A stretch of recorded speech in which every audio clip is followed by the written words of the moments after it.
Good morning, Year 6, and welcome to Thursday, the 25th of February's literacy lesson. Right, so first thing you need to do is get your book open. On the next page, write the date, Thursday, 25th of February, and the learning objective to write a biography about Charles Darwin. Pause the video while you do that. Right, so we'll also need our notes from Tuesday today, because we're going to be finishing our biography off about Charles Darwin.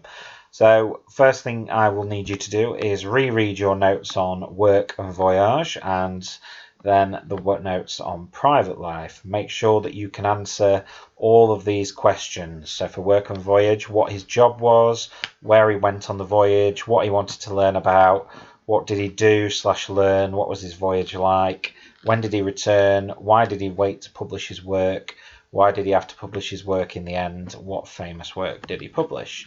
And then for his private life, who did he marry, did he have children, where did he live, what did his children do, when did he die, and what did people remember him for. Pause the video while you reread your notes.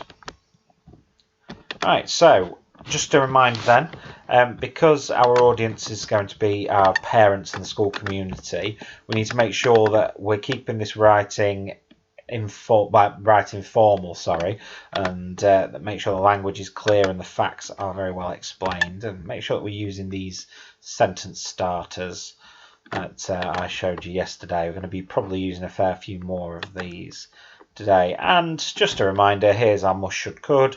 Capital letters at the start of sentences, full stop, exclamation or question marks at the end, subheadings to organise, adverb and conjunction openers, fronted adverbials, these are very good examples of those. Explain facts with my own sentences and write using formal language. So the section that I'm going, a little clap there for you, the section that I'm going to be doing is private life rather than voyage, because I figured private life is the last thing you're going to write about, and you'll have written about a voyage and it'll take you quite a while to do that. So I'm going to write about private life instead. So here are a couple of my facts for private life. I'm not going to read them all out. I'm only going to focus on a few of them. And I'm actually going to start, believe it or not, with this one here, because this comes right before anything else. Just the order I've written them is a bit off. So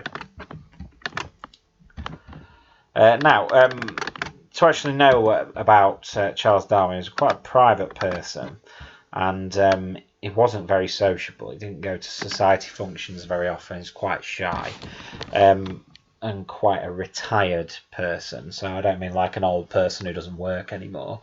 I mean like somebody who's not really bothered about having many friends, and perhaps only has a few very close friends and isn't into socializing. So I'm going to start off with that. Being a very quiet and reserved person, Charles Darwin kept his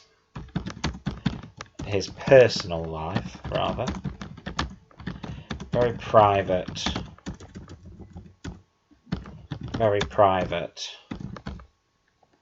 from most people.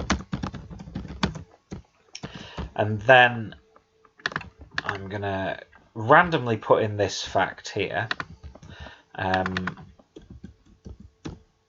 about in 1837. So in 1837, and I'm going to put parentheses there, just 1 year after he returned home from his voyage on board the HMS Beagle, close brackets. Just realised I need to put a comma after in 1837. He fell strangely ill. He fell strangely ill for a short time. After this incident, after this episode, if you like, he would be plagued by ill health for the rest of his life. It is thought that Charles could have been bitten or been infected. Actually, we're being bitten by a bug while on his voyage. It's because of that Voyage Privé advert, honestly.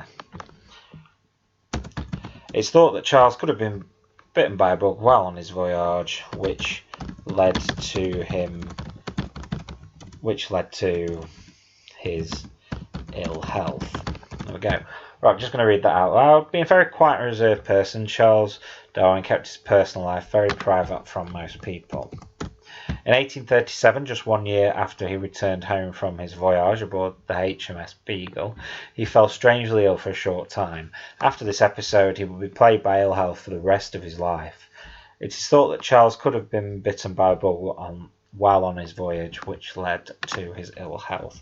Just realised there, while on his voyage is a subordinate clause, so it needs a pair of commas. Alright, so now we're going to mention about his marriage. So let's go 2 years later,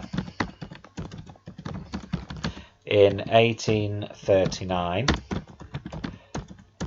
Charles Darwin married his first cousin, Emma Wedgwood, and together the pair had 10 children, although sadly 3 of them died during childhood. There we go. So in that one though, we've got the fact. So if I was to go back here, we've got this. Oh, I didn't put the date, so I don't think I'm going to put the age.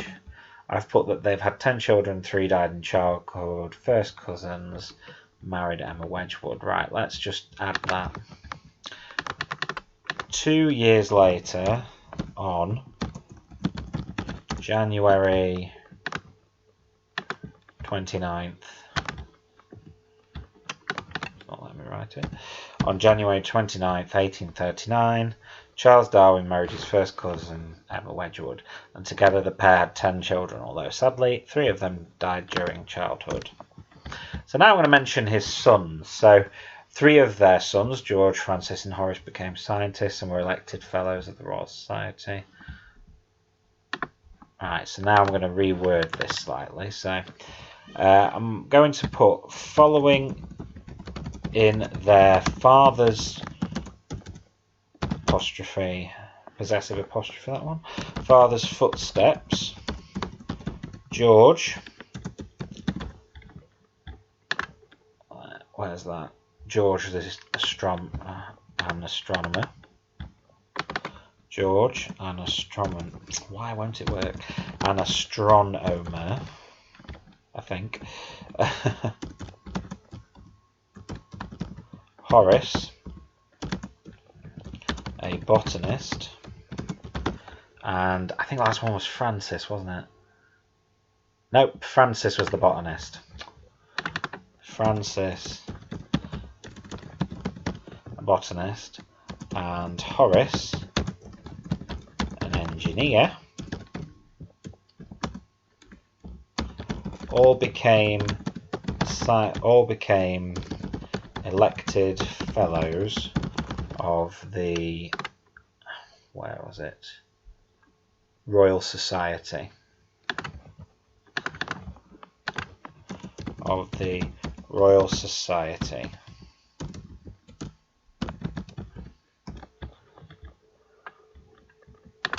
Now, I need to maybe add this bit here. Following in their footsteps, father's footsteps, Darwin's sons, George, an astronomer, I put France instead of Francis there, a botanist, and Horace, an engineer, all became elected fellows of the Royal Society. Right, so let's have a look at what we can put next.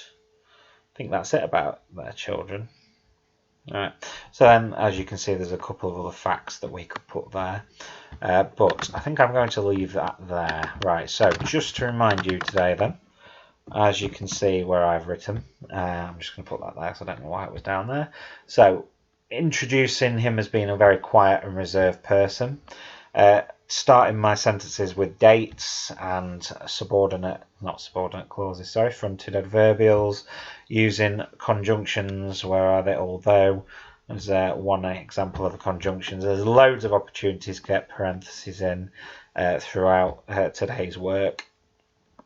Okay, and what I'm wanting from you, is these facts, rather than just writing them as the list, mix it up a little bit. Obviously, you can't mix up the dates, but there are ways that you can reword this to make it your own work. Okay, all right, so what I'd like you to do now is write your sections today on his work and voyage and private life. Remember, you've got these questions that you will need to answer. That you should have answered in your notes the other day. The sentence starters are there, and then when you finish, make sure that you read your biography out loud, check for writing errors and that everything makes sense. Check capital letters at the start of sentences and names of places, and check full stops, exclamation and question marks at the end of sentences. I'll leave you with the biography sentence starters open. Good luck, Year 6, and I will see you tomorrow.